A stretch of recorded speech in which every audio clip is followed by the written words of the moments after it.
The silence was the first betrayal. Not the clamor of war or the shriek of an invading fleet, but a profound, system-wide quiet where a world used to be. My name is Dr. Eris Thorne, and I was charting the ghost currents of a collapsed nebula when Earth was erased. I wasn't a soldier, not a hero, just a cartographer of cosmic dead ends, a man who preferred the elegant decay of stars to the messy ambitions of men. The official report from the hegemony, the self-appointed shepherds of galactic peace, was delivered with the sterile compassion of a medical drone. Earth, they announced, had succumbed to a cascading ecological failure, a tragic but inevitable consequence of its species' volatile nature. They offered condolences, archives, and a neatly packaged lie. I was orbiting a pulsar 3 systems away. My ship, the Stargazer, a lonely speck of light in the unending dark. When the message arrived, it wasn't the hegemony's sanitized eulogy that broke me, but the sudden, absolute void on the subspace channels. For 20 years, I had listened to the constant, chaotic hum of my homeworld, the cacophony of broadcasts, the chatter of commerce, the faint, persistent whisper of a billion dreams. Then, nothing, just the cold, indifferent hiss of deep space. They didn't even give us the dignity of a bang, just a whimper that no one was left to hear. My wife, Lena, was on Earth. She was a botanist, a woman who could coax life from the most stubborn soil, who believed that everything, given enough time and care, could be made to grow. Her last message to me, sent a week before the silence, was a simple image, a new species of bioluminescent orchid she had cultivated, its petals glowing with a soft, ethereal light. "Look, Eris," she had written. "Even in the dark, something beautiful persists." The hegemony took that from me. They took the orchids and the soil and the woman who tended them, and they replaced it all with a lie. The hegemony had come to us a century prior, not as conquerors, but as benefactors. They were a consortium of ancient species, their forms and philosophies so varied it was dizzying. Their leader, the entity known only as the Arbiter, was said to be a being of pure energy, a mind untethered from the frailties of flesh. They offered us cures for our diseases, solutions to our energy crises, and a place among the stars. They spoke of unity, of a galaxy guided by wisdom and restraint. We were, in our naivete, grateful. We opened our archives, shared our science, and welcomed them into our home. We didn't see the collar for the garland. The restrictions were subtle at first, introduced as harmonization protocols. Our FTL drives were deemed inefficient and were replaced with hegemony-standardized engines that came with preset travel limitations. Our communication networks were integrated into their galactic grid for security and stability. They praised our art and music, even as they gently suggested that our more aggressive historical narratives be archived rather than taught. They weren't enslaving us. They were pruning us, carefully trimming away the branches they deemed unruly. Some saw it for what it was. My old professor, a man named Elias Vance, a brilliant but cantankerous astrophysicist, had called them the gentle devourers. He argued that the hegemony didn't conquer worlds, they curated them, turning vibrant, chaotic cultures into placid exhibits in their galactic museum. He was dismissed as a paranoid radical, his funding cut, his reputation tarnished. He disappeared a decade before the end, vanished into the fringe sectors, a ghost haunting the edges of their perfect order. I, like most, chose to believe in the pretty picture. It was easier. After the silence, I drifted. The stargazer became my tomb, a vessel carrying a dead man through a graveyard of stars. I took contracts in the outer rim, mapping unstable asteroid fields and charting gravitational anomalies, jobs no one else wanted. The credits were meaningless, but the work kept my hands busy and my mind numb. I avoided hegemony space, the polished, sterile systems where their peace reigned supreme. Out here, in the lawless expanse, the hegemony's control was a distant hum, not a suffocating presence. It was in a dive bar on a rusty mining outpost called Port Desolation that I heard the first whisper. A grizzled prospector, his face a roadmap of bad decisions, was drunkenly slurring about a ghost signal coming from the Veil, a notoriously treacherous nebula on the edge of known space. He said it was an old Earth code, a deep-range transmission that flickered in and out of existence, a phantom on the subspace waves. Most dismissed him as a drunk chasing specters, but the words Earth code snagged in my mind. The hegemony had confiscated and scrubbed all uniquely human technology, citing security protocols. Nothing of our own design should have been capable of broadcasting across such a distance. I bought the prospector's data for a bottle of whatever poison he was drinking. The files were a mess, corrupted and fragmented. But my cartographer's eye saw a pattern in the noise. It wasn't a message, not in the traditional sense. It was a series of complex astrometric equations, pointing not to a place, but to a time, or rather, a series of times. They were temporal coordinates, a concept so far beyond hegemony science it was considered theoretical fantasy. It was Elias Vance's work. I recognized his elegant, almost poetic mathematical signature, the way he wove cosmic constants into his equations like a composer arranging notes. He was alive, or at least his work was. The equations were a key, but I had no idea what lock they were meant to open. I spent months running simulations on the stargazer's overworked computer, cross-referencing the temporal data with star charts, historical records, anything I could find. The coordinates led nowhere, a scattershot of meaningless points in space-time. I was chasing a ghost, a dead man's impossible dream. I was about to give up, to let the silence in my heart finally consume me, when I remembered something Lena had told me once. We were stargazing, lying on a hill overlooking the ocean, the scent of salt and night-blooming jasmine in the air. You see the stars as fixed points. Eris, she had said, her head resting on my shoulder, but they're not. They're singing, all of them, a symphony that spans millennia. You just have to learn how to listen. She had been talking about the faint radio waves emitted by celestial bodies, but her words sparked an idea. I wasn't supposed to be looking at the coordinates. I was supposed to be listening to them. I converted the temporal equations into an audio frequency, a desperate, last-ditch effort. The result was static, a harsh or grating noise that made my teeth ache.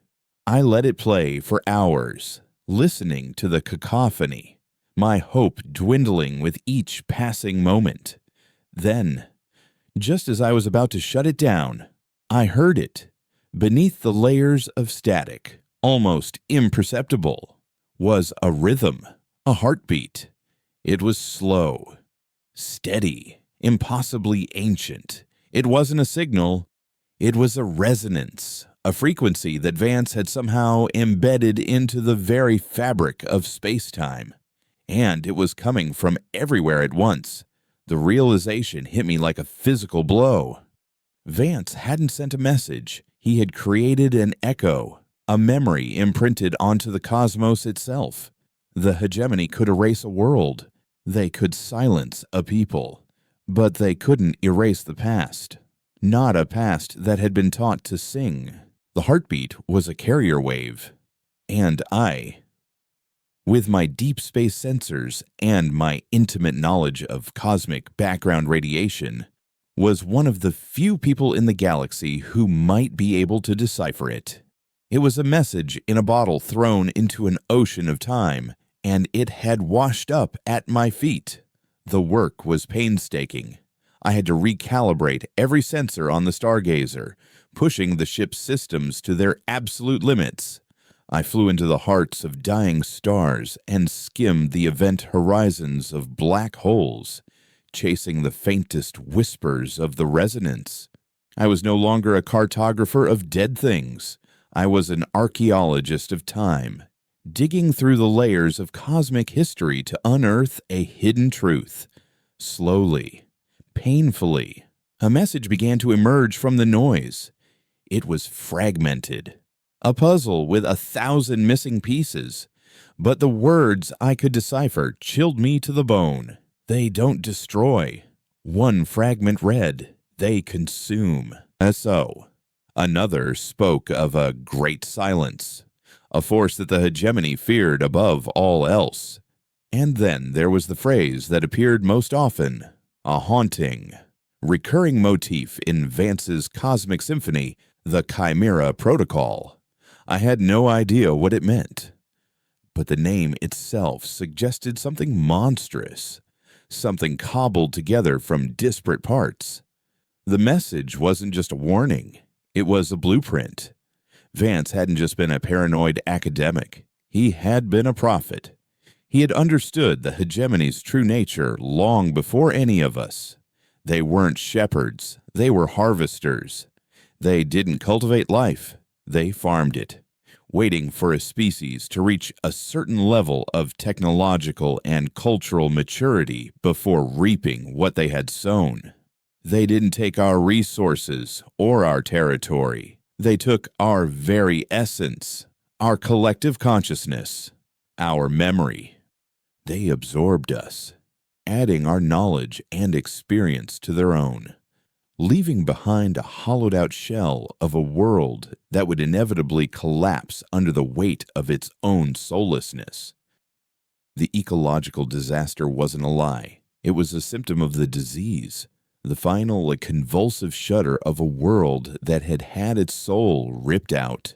The final piece of the puzzle came to me in a dream. I saw Lena, not as she was, but as a constellation, her form etched in the stars. She pointed to the orchid, the one from her last message, and I saw that its petals weren't just glowing, they were pulsing, in perfect time with the cosmic heartbeat. I awoke with a jolt, the answer screaming in my mind. The key wasn't just in the stars, it was in our biology. Vance had hidden part of his message in the one place the hegemony would never think to look our own DNA. He must have released a tailored retrovirus, a harmless carrier that would embed a data sequence into the human genome, a sequence that would lie dormant until activated by a specific cosmic frequency, the very resonance I had been chasing. It was a desperate, insane gamble. He had turned our entire species into a living archive, a biological hard drive carrying the seeds of the hegemony's destruction. But I was out here, alone. Humanity was gone. The library was burned, and I was the last.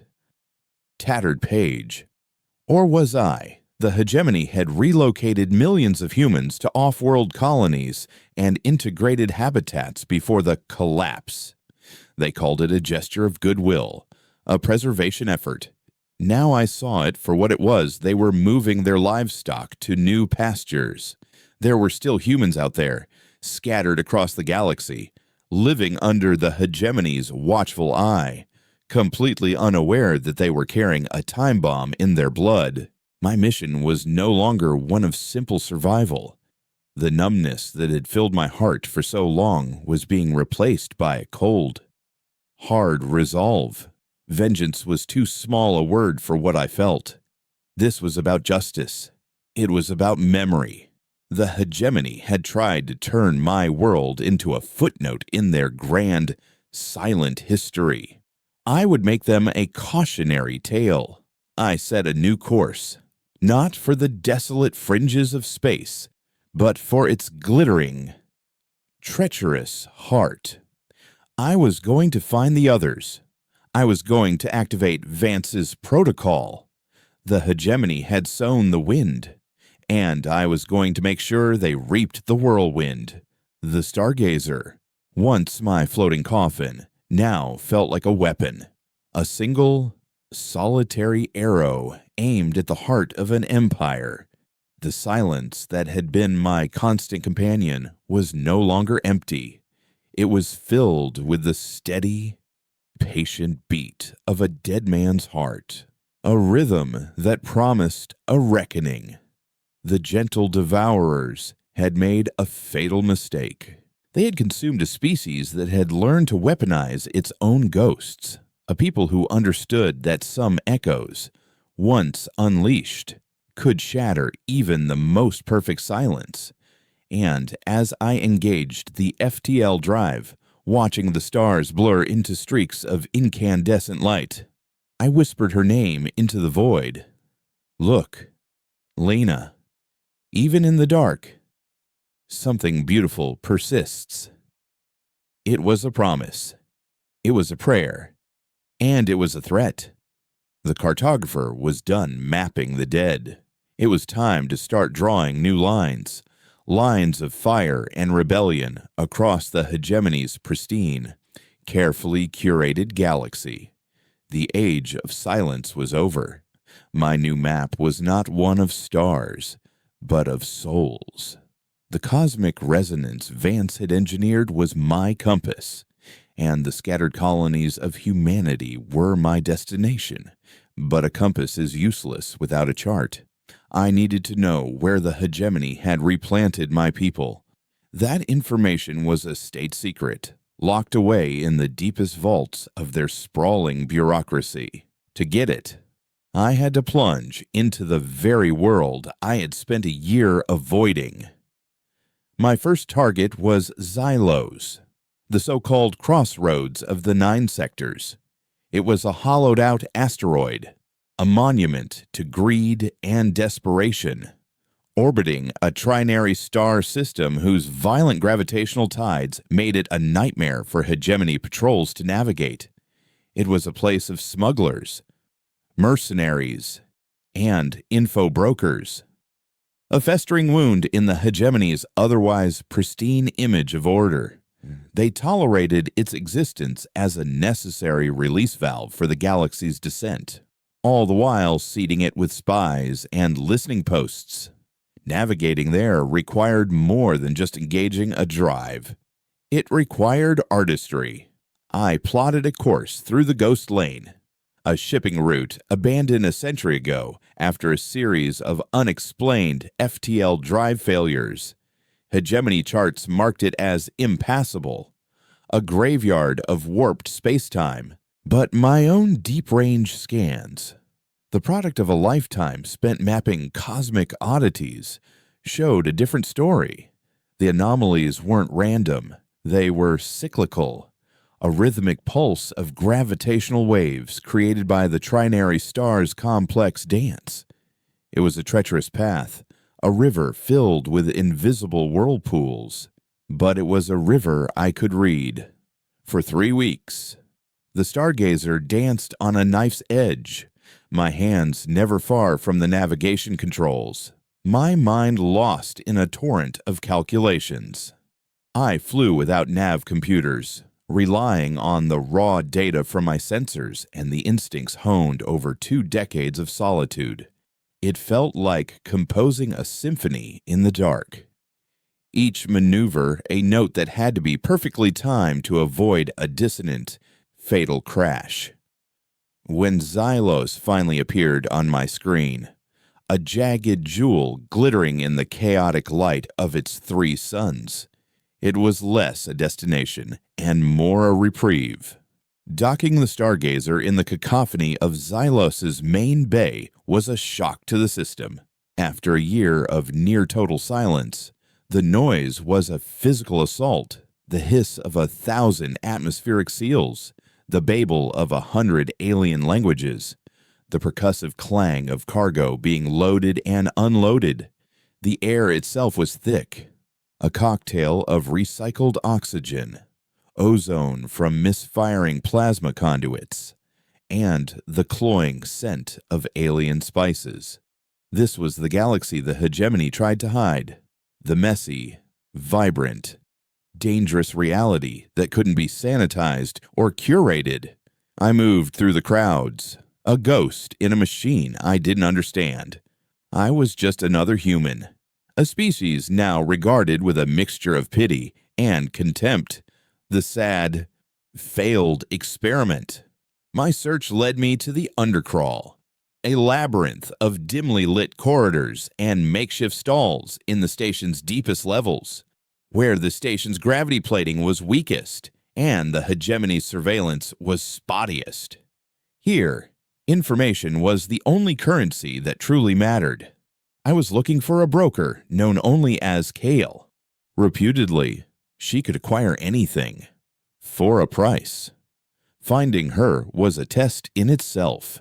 I left inquiries with a Zancroidian data slicer who communicated in bursts of modulated static, and an ancient cybernetic organism who had replaced 90% of its body with salvaged parts. The message was simple. A human cartographer was buying a map, and the price was negotiable. The response came 2 days later, not as a message, but as a change in the station's ambient energy patterns, a subtle fluctuation that only someone with my sensor expertise would notice. It was a set of coordinates, hidden in the background radiation, leading to a forgotten maintenance conduit on the station's outer hull. She was waiting for me in a cramped, zero-gravity chamber surrounded by floating screens displaying streams of incomprehensible code. She was Lorian, a species of gaunt, bird-like humanoids with feathers the color of oil slicks and eyes that held the cold, ancient light of a distant star. They were known for their analytical minds and their complete lack of sentimentality. Her species, I knew from my studies, had been one of the first to be harmonized by the hegemony centuries ago. Their homeworld was now a pristine park, a memorial to a culture that had been bled dry.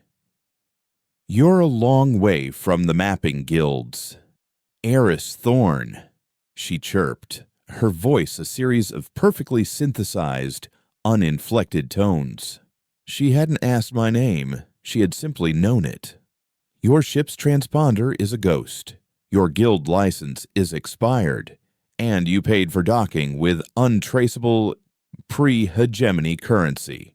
You are either very desperate or very stupid." I ignored the insult, my eyes fixed on her. "I need the locations of the human resettlement projects. All of them. The official colonies and the unsanctioned habitats." Kyle's expression didn't change, but a flicker of something curiosity perhaps danced in her dark eyes. "That is not a map. That is a death sentence. The hegemony classifies that data on the same level as their core military strategies. To even ask for it is an act of treason." I took a step closer, my magnetic boots clanking on the metal floor. "I know what it is, and I'm willing to pay." She laughed, a dry, rustling sound like dead leaves skittering across pavement. "Your credits are worthless for a task like this. Information of that magnitude requires a payment in kind, an exchange of secrets." Her price was, as I had feared, an impossibility. There was a hegemony data hub on Xylos, a heavily fortified server bank disguised as a cultural archive. She wanted me to retrieve a specific data packet from it, a file containing the original, unredacted history of her people before the hegemony had rewritten it. They call it the Codex of Tranquility, she said, a trace of something that might have been bitterness finally entering her synthesized voice. It details their benevolent intervention on my world. I want the truth. I want the records of the purges, the sterilizations, the cultural erasure they performed in the name of peace. It was a suicide mission, but it was also a perfect test of my sincerity. If I was willing to risk my life to reclaim a piece of her past, she would trust me to fight for the future of my own. I agreed.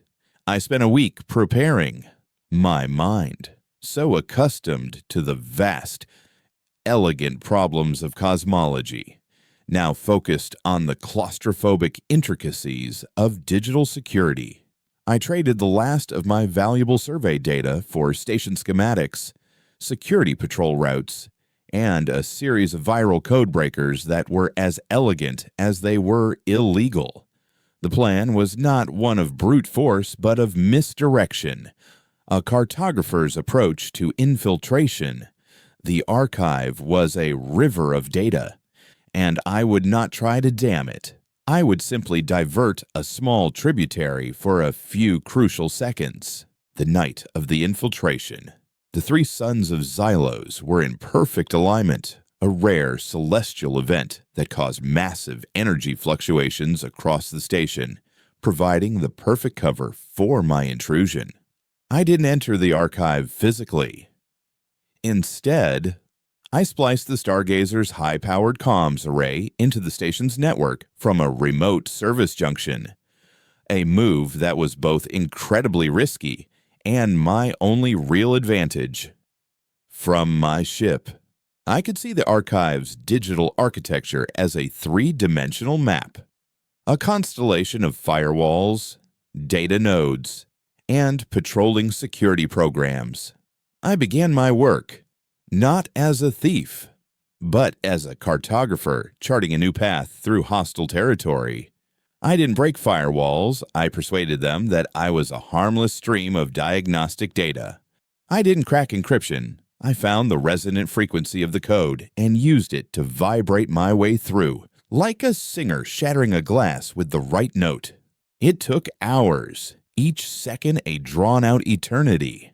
I navigated through layers of hegemony propaganda, endless files praising their wisdom and benevolence, a digital monument to their lies. I found Kyle's file buried deep in a sector labeled Species Harmonization Case Studies. As I initiated the transfer, a process that would take 3 agonizing minutes, I saw something else. It was a restricted directory. Its name so innocuous, I almost missed it. Arbiter Sustenance Projections. Curiosity. That old, familiar academic itch was a weakness I couldn't afford, but one I couldn't resist. I diverted a fraction of my processing power to slice into the directory. The security was unlike anything I had ever encountered, organic and adaptive, almost alive. But Vance's ghost was with me. I recognized the root structure of the code. It was based on an old Earth neural matrix, a gift we had given the hegemony in our first blissful years of contact. It was our own ingenuity, twisted and turned against us. I found a way in, a back door so old it had been forgotten. The file I opened was not text, but a live biotelemetry feed. It showed a single, massive life form suspended in a containment field of pure energy. It was a being of pure thought, a psychic entity of unimaginable power, the Arbiter. But it was not alone. Orbiting it, like planets around a dying sun, were hundreds of smaller spheres of light. Each one was labeled with the name of a species: Lorian, Gith, Silicate, and 100 others I didn't recognize. And then I saw it. A new sphere, still dim but slowly growing in brightness, labeled humanity. We weren't just being consumed. We were being fed to their God, our collective consciousness, our art, our love, our rage. It was all just fuel for a psychic parasite. And then I saw the most terrifying part, a sub-file attached to the humanity sphere. It was titled Chimera Protocol Potential Contaminant. Recommended Purge Protocol Immediate. They knew. The hegemony didn't know what Vance's protocol was, but they had detected its presence as an anomaly in our species' psychic signature, a foreign body in their meal. They were planning to wipe out the remaining human colonies, not as a punishment, but as a sanitary measure. They were going to sterilize their own food supply. The data transfer to Kale's systems completed just as alarms began to blare across the digital landscape. I severed the connection, the system purging my ghost signature, leaving them with nothing but a fleeting anomaly. I had what I needed. I had Kyle's history, and she would give me my map, but I also had a new, terrible understanding. This was no longer a mission of justice or memory. It was a race. The clock had been ticking all along, and I had just heard it strike midnight. The ghosts I carried were not the only ones in the machine, and the monster at the center of the galaxy was hungry. The return to the undercrawl was a journey through a different kind of darkness. Before, I had been a ghost haunted by the past. Now, I was a man hunted by the future. The data I carried felt like a physical weight, a sliver of radioactive truth that could either save my people or guarantee their final, utter annihilation. Kyle was waiting in her zero-gravity nest of code. The floating screens around her were static, a rare sign of inactivity. She turned her head as I entered, her black eyes unreadable, but I sensed an anticipation in her stillness, the coiled tension of a predator waiting for its prey. I said nothing, simply connecting my personal datapad to her console and initiating the transfer. The Codex of Tranquility, a lie that had stood for centuries, flowed into her systems, replaced by the raw, brutal truth of her people's subjugation. She watched the data stream across her main screen, her feathered form impossibly still. The text scrolled past lists of names, censored histories, casualty reports reclassified as demographic shifts. It was the anatomy of a cultural genocide laid bare in cold, bureaucratic language. For a long time, she was silent. The only sound was the faint hum of her life support systems. Then, she spoke, her synthesized voice devoid of its usual crispness, carrying a strange, hollow resonance. "They preserved our songs," she said, her gaze fixed on a particular file. "They archived them as examples of primitive harmonic structures. They took our voice and then put it in a glass case." A single screen flickered to life, showing the star chart I had requested, but it was more than I had asked for. It was a live, dynamic map, showing not just the 27 known human resettlement colonies, but the intricate web of hegemony surveillance and patrol routes that surrounded them. Each colony was marked with a fluctuating energy signature. "This is a real-time feed," Kyle explained, her voice regaining its professional tone. "Tied into my private network. It shows their aura monitoring system. The hegemony watches the collective psychic energy of every species under their care. It's how they know when a culture is ripe for harvest." My eyes scanned the map, my mind racing. The colonies were scattered across thousands of light years, deliberately isolated. Reaching them all was impossible. The Purge Protocol was already recommended. The hegemony could act at any moment. I can't warn them, I whispered, the futility of it washing over me. A broadcast would be intercepted instantly. Even if I could reach one colony, the others would be lost. A warning is not your purpose, Kyle stated, her gaze shifting from the screen to me. You are not a messenger. Aris Thorn, your file from the archive mentioned a contaminant, a protocol. You are a delivery system.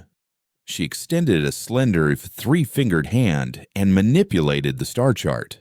A new layer of information appeared, a series of faint, ghost-like energy conduits, ancient communication relays that predated the hegemony. Most were dark, but one pulsed with a faint, residual energy. You cannot speak to them all at once, she chirped. But if you had a strong enough voice, you could make them all listen. Her words resonated with Vance's own logic. The retrovirus was the receiver, lying dormant in my people's blood. I just needed a transmitter powerful enough to broadcast the activation frequency across the entire galactic sector. I looked at the pulsing relay on the map. It was located in a sector known as the Shadow Caldera, a volatile region of space where newborn stars were tearing the fabric of the nebula apart. It was a place sane pilots avoided. "What is it?" I asked. "It was called the Helios Array," Kyle replied, her voice now back to its uninflected crispness. "One of your own species' grand follies. A stellar research station built to broadcast energy directly into the core of a protostar to study star formation up close. Its power source is a quantum singularity. Its broadcast dish half the size of a moon. It was abandoned when your people realized they had built an instrument that could crack a planet in half from 3 systems away. The hegemony has it listed as a derelict, too unstable to approach or dismantle. Elias Vance, you magnificent, crazy bastard. He hadn't just created a key, he had left a keyhole. The Helios Array was the only thing in the galaxy powerful enough to amplify the cosmic resonance and activate the Chimera Protocol on a galactic scale. My path was clear. But as Kyle transferred the map and the array's coordinates to the Stargazer systems, she added one final file. It was a Hegemony Internal Security Dispatch, issued less than an hour ago. My own face, taken from my old guild license, stared back at me. I was no longer a ghost. I was a person of interest, a potential cultural insurgent, wanted for questioning in relation to a security breach on Xylos. They have assigned an adjudicator to your case, Kyle warned. Vorn. He is not a soldier. He is a cleaner. He doesn't hunt. He sanitizes. He will not come with a fleet. He will be silent, methodical, and he will not stop until the contamination is erased. She severed the connection. I have erased your docking logs and your ship's energy signature from the station's memory. This is the last time we will speak. Go now. Show them what happens when you try to put a storm in a museum. The journey to the Shadow Caldera was a descent into a beautiful, violent hell. The stars here were not the cold, distant points of light I was used to, but raging infernos that spat plumes of plasma across my path. The Stargazer, built for the quiet of deep space, groaned under the strain. I flew through stellar winds that screamed against the hull and dodged streams of charged particles that threatened to fry my systems. But the real threat was not in front of me, but behind. I had taken Kale's warning to heart. For the first week, there was nothing. I pushed the Stargazer's engines to their limit, running a frantic, erratic course through the nebula, hoping to lose any potential tail in the cosmic noise. Then, on the 8th day, I saw it. It wasn't a ship, not on the main sensors. It was a distortion, a tiny, persistent ripple in the gravitational field miles behind me, a shadow that moved when I moved. Vorn. He wasn't chasing me. He was stalking me, staying just outside my sensor range, riding in my wake, letting me lead him. It was a psychological game. He wanted me to know he was there. He wanted me to make a mistake. The pressure was immense. Every calculation had to be perfect. Every maneuver flawless. I ate at my console, slept in my pilot's chair. The low, steady hum of my ship's life support my only companion. I was a single thought, a single will, focused on one goal, reaching the array. During the brief moments I allowed myself to rest, I studied the map of the colonies. I gave them names, not the cold hegemony designations, but names from Earth's lost geography. There was Andes, a high-altitude mining colony on a world of thin air and jagged peaks. There was Mariana, a deep oceanic settlement on a planet covered entirely by water. Each one was a flickering candle of humanity in the overwhelming dark, and I was their only hope for a new dawn or their final, silent snuffing out. The memory of Lena was a constant ache in my chest, but it was also my anchor. I remembered her telling me about plant communication, how a forest could send warnings through its root system, a silent, interconnected network of life. That's what Vance had created. He had turned us into a forest, and I was the one carrying the signal to the Heartwood. After 2 weeks of this relentless, silent pursuit, I finally reached the coordinates for the Helios array. The Stargazer dropped out of FTL into a scene of terrifying grandeur.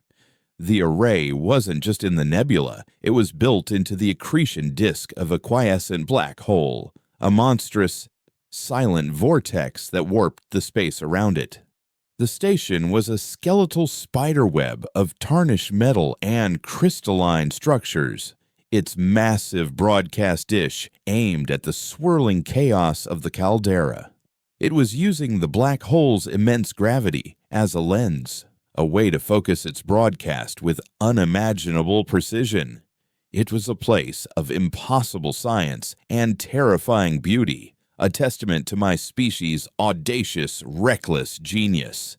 As I began my approach, my proximity alarms shrieked. The gravitational shadow behind me resolved into a physical object. A ship dropped out of stealth warp, its form a blade of obsidian blackness against the fiery backdrop of the nebula. It was a Hegemony Inquisitor-class cutter, a ship designed for surgical strikes. It didn't fire. It simply positioned itself between me and the array. A silent, absolute denial. A channel opened, unrequested. A voice, calm and cultured, filled the cockpit of the Stargazer. It was as smooth and sterile as the Hegemony's official reports. Dr. Eris Thorn, it said. Adjudicator Vorn, your journey is concluded. The contaminant you carry will be neutralized. Please prepare for sanitation. He was not here to arrest me. He was here to erase me, and with me, humanity's last defiant scream. The silent hunt was over. The sanitization was about to begin. The voice of Adjudicator Vorn was a scalpel, designed to dissect hope and excise defiance. It was the voice of the Hegemony calm, certain, and absolute. For a moment, watching that obsidian blade hang in the void, I felt the crushing weight of my own insignificance. The Stargazer was a research vessel, its hull scarred by micrometeoroids and cosmic dust, not by weapons fire. Its most powerful tool was a sensor array, not a plasma cannon. Against the Inquisitor-class cutter, I was a quill pen challenging a sword. The silence in my cockpit stretched, thick and suffocating. Vorn was waiting for my surrender, for the logical, inevitable acknowledgement of his superiority. But logic had abandoned me the day my world was erased. All I had left was memory, and the cold, hard fury that memory had become. My hands moved across the controls, not in panic, but with the deliberate precision of a surgeon. I was a cartographer. Vorn saw a ship. I saw a vector. He saw an obstacle. I saw a gravitational anomaly to be navigated. This space, this beautiful, lethal dance of a black hole and a stellar nursery, was my territory. I had spent my life reading maps like this. Vorn had just become the most dangerous river on it. Sanitation protocols are non-negotiable. Doctor, Vorn's voice purred again. A final offer of a clean death. I rerouted auxiliary power to the engines, the ship groaning in protest. My response was not words, but action. The stargazer pitched downward, not away from Vorn, but directly toward the swirling, incandescent chaos of the black hole's accretion disk. It was an act of pure insanity, a moth flying not into a flame, but into a star-eater's maw. Vorn's ship hesitated for a bare second, his tactical computers likely screaming at the illogical maneuver. That second was all I needed. I plunged into the upper layers of the disk, a superheated river of gas and dust moving at a fraction of the speed of light. The ship's shields flared, instantly overwhelmed. The hull temperature alarm shrieked, a high, desperate wail. The view outside my cockpit was no longer stars, but a blinding torrent of white-hot energy. I was flying blind, navigating solely by my gravitational sensors, reading the subtle currents and eddies in the plasma flow like a mariner reading a tide chart. Vorn followed. His arrogance wouldn't allow me to escape, and his superior technology gave him the confidence to believe he could survive where I would burn. But his ship was built for the sterile void, for clean engagements and predictable physics. It was a scalpel, and I had dragged it into a meat grinder. I danced the stargazer through the plasma streams, using bursts of superheated gas to mask my energy signature. Vorn's cutter was a more powerful vessel, but it was also less nimble. I could feel the concussive force of his weapon discharges, even through the roar of the accretion disk. He wasn't aiming. He was firing wildly into the storm, trying to sanitize the very chaos I had embraced. I was no longer just a pilot. I was a part of the storm, a thought moving through a maelstrom. I pushed the stargazer deeper, to the edge of its structural tolerance, where the gravitational shear was strong enough to peel the plating from its frame. And then I did something Vorn's logic could never have anticipated. I used the black hole's immense gravity as a slingshot.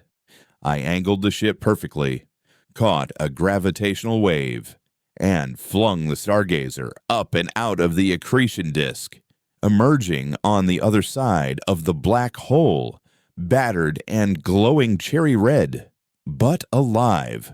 Vorn's ship, caught off guard, was forced to execute a far wider, slower course correction.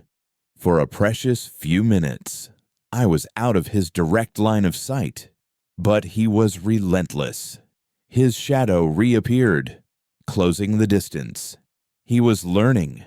He was adapting. My next gamble had to be even bolder. I flew directly toward the Helios array, but I kept the black hole at my back. Vorn was closing in for the kill, his weapon ports glowing with lethal intent. As he moved into optimal firing range, I executed the most complex maneuver of my life. I used the Stargazer's maneuvering thrusters to spin the ship on its axis while simultaneously venting plasma from my emergency coolant reserves. It was a trick from an old astrophysics textbook on stellar coronas, a way to create a temporary or localized energy field. For a fraction of a second, as Vorn's targeting computer locked on, the black hole's gravitational lens bent the light from my ship and the vented plasma around it. The effect was instantaneous and profound. To Vorn's sensors, I hadn't moved, I had multiplied. He was suddenly faced with 4 identical stargazers, each a perfect ghost of the other. His logic, for the first time, failed him. He fired. His energy beams tore through 3 of my phantom images, the wasted energy dissipating into the nebula. By the time his systems identified the true target, I was already diving into the skeletal superstructure of the Helios array itself. The array was a dead city of giants, a maze of colossal gantries and silent conduits. I flew through it, my small ship a hummingbird in a cathedral of ruin. Vorn, his fury now palpable even through the cold filter of the comms, followed recklessly. His larger ship scraped against decaying structures, sending showers of metal and ice cascading into the void. He was no longer a cleaner, he was a hunter, and his prey had humiliated him. I reached the central hub of the station, a spherical chamber where the quantum singularity power source was housed, a single docking port, clearly designed for a ship far larger than the Stargazer, offered my only refuge. But as I approached, my heart sank. The station was dead. Not dormant, but dead. There were no lights, no energy readings, nothing. The docking clamps were frozen solid. Vance's keyhole was sealed shut. "It's over, Doctor." Vorn's voice echoed through the metal canyons of the station. "Your species is prone to grand, failed gestures. This monument to your arrogance will now be your tomb." His ship emerged from behind a massive strut, its weapons trained directly on me. There was no escape. I was trapped. But Vorn didn't fire. He was savoring the moment, the restoration of order. And in that moment, I saw it. A series of primary energy conduits, thick as ancient trees, snaked across the station's hull, all converging on the docking port's control system. The array wasn't dead. Its heart had just stopped. It needed a jumpstart, a defibrillator's jolt of immense power. And Vorn was pointing one right at me. A new plan, born of pure, distilled desperation, bloomed in my mind. It was a cartographer's plan, a plan of angles, trajectories, and calculated risk. I opened a channel. "You're right, Vorn," I said, my voice steady, betraying none of the terror I felt. "We did fail. We reached too far. This station, it's a testament to our hubris." I let the Stargazer drift, feigning resignation, positioning my ship so that a specific, heavily reinforced section of the main conduit was directly behind my cockpit. "But there's a poetry to it, don't you think?" I continued, my eyes locked on my sensor display, calculating the energy dispersal of his main cannon. One last, failed human, at the site of our greatest folly. It's a neat, tidy ending. Your masters will approve of the symmetry. I could feel his frustration, his desire to simply end it. I was a loose thread, and he was a being built to pull them. "The time for poetry is over," he snarled. "The time for sanitation is now." He fired. In the split second before the beam of coherent energy would have vaporized my ship, I slammed the thrusters, not backward, not forward, but sideways. The stargazer lurched, groaning under the impossible G-force, and scrambled out of the path of the blast. Vorn shot, perfectly aimed, missed me entirely. It struck the exact point I had intended the main power nexus for the station's core systems. The impact was cataclysmic. A wave of pure, white energy erupted from the conduit, cascading through the array's dead veins. Lights flickered across the station's surface like a chain of supernovae. A deep, resonant hum, a sound that had been silent for decades, began to vibrate through the very structure of space.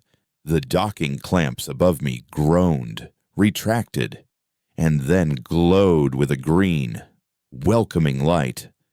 I threw the stargazer into the port, the clamps seizing my ship with a bone-jarring thud. The Helios array was waking up, but it was a violent, convulsive awakening. Systems overloaded, conduits exploded in silent fountains of sparks, and the entire station shuddered like a dying beast. Outside, Vorn's ship, caught in the initial energy wave, was reeling, its shields flickering. He was damaged, enraged, and I was docked to a self-destructing superweapon. I had made it inside, but I was trapped on a ticking bomb, and the man who lit the fuse was waiting for me right outside the door. The voice of the array's ancient, newly awakened computer crackled to life in my cockpit, a chorus of alarms and a single, chillingly calm statement: quantum singularity containment failure imminent. The station's dying scream was the symphony of my victory.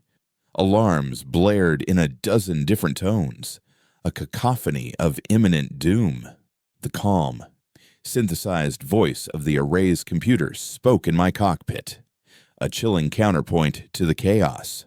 Quantum singularity containment at 80%, structural integrity failing, evacuation is advised. Evacuation was a fantasy. Vorn was outside, and my ship, my tomb, was now fused to a bomb of cosmic proportions. But I was not here to survive. I was here to deliver a message. Leaving the relative safety of the stargazer, I plunged into the guts of the Helios array.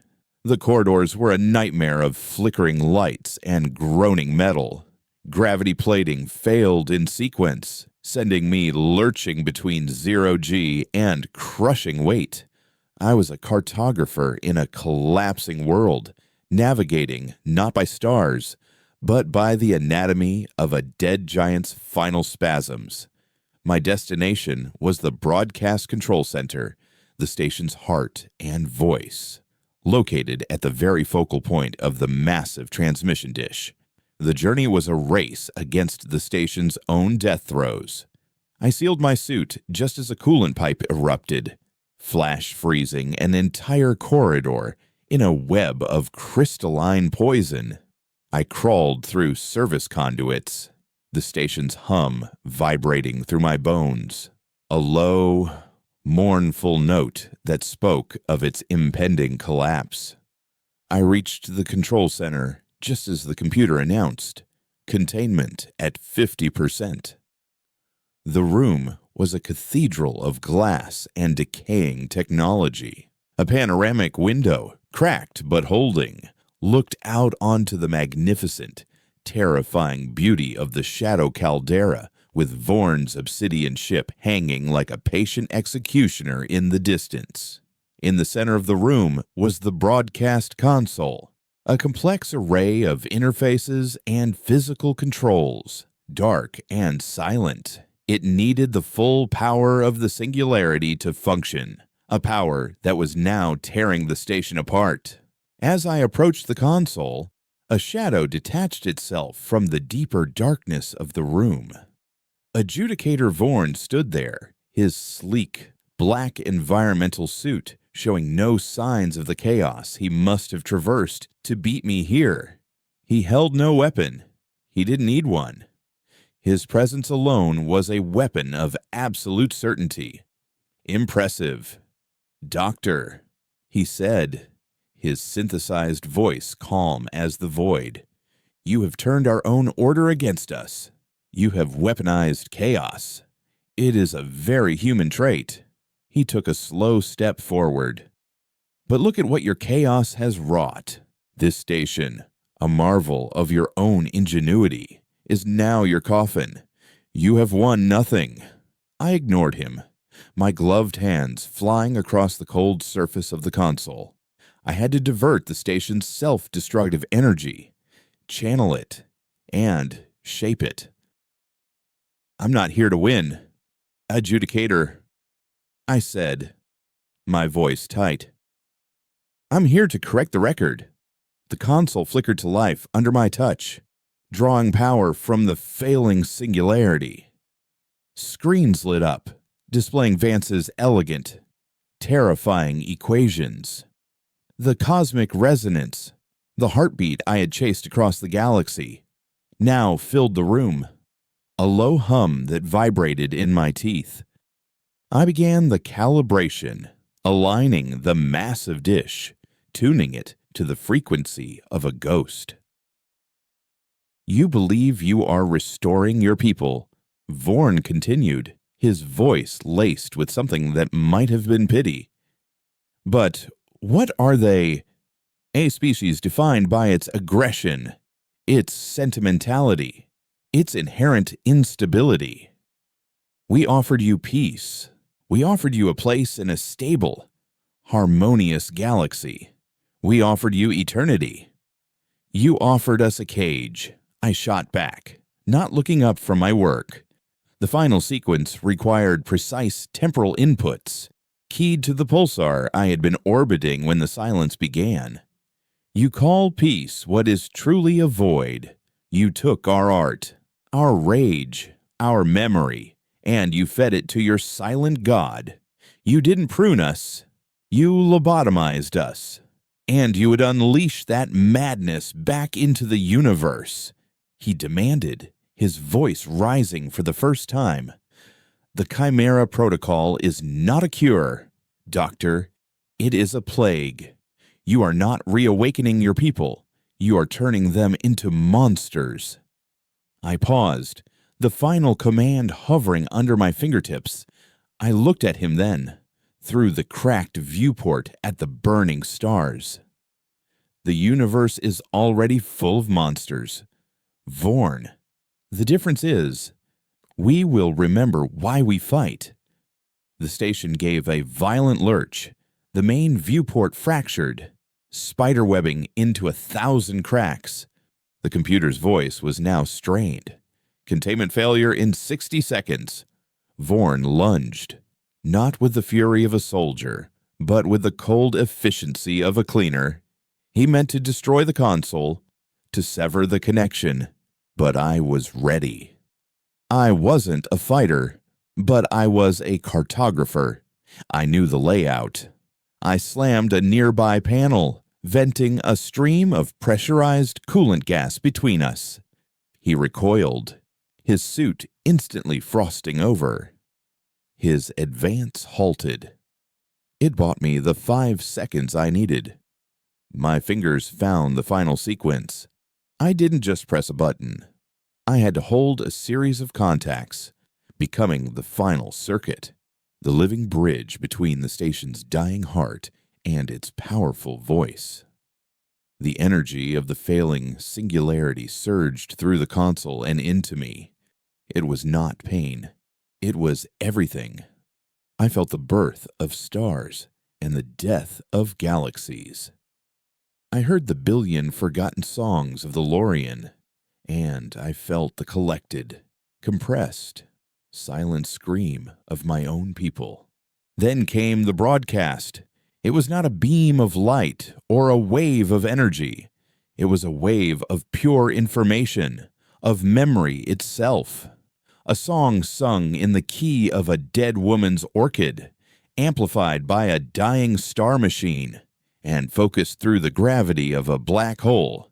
It shot out from the Helios array, a silent, invisible tsunami that traveled faster than light, faster than thought, washing over the curated silence of the hegemony.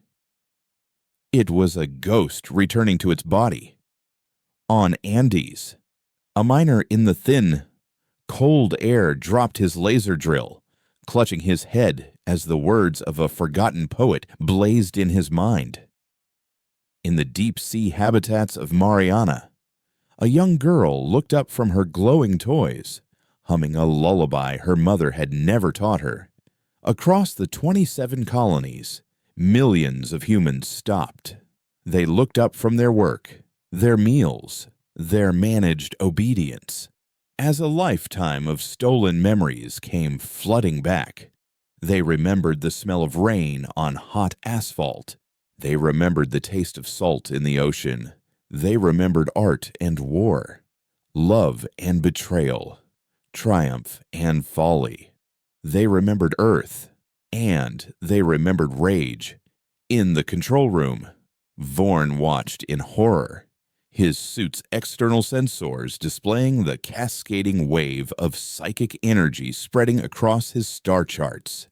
He saw the aura of humanity shift, change from a placid, docile blue to a blazing, incandescent red. The contamination was complete. The sanitization had failed. "What have you done?" he whispered, his certainty finally shattered. The computer's voice spoke one last time. "Containment failure. Have a nice day." I looked out the viewport. The light from the caldera was impossibly bright. I saw Lena's face, not as a memory, but in the heart of a newborn star. My work was done. The cartographer had charted the last unknown territory. He had mapped the path home.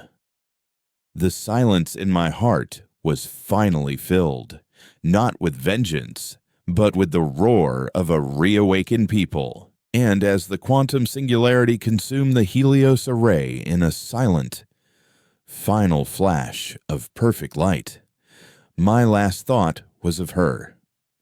Look, Lena. We persisted.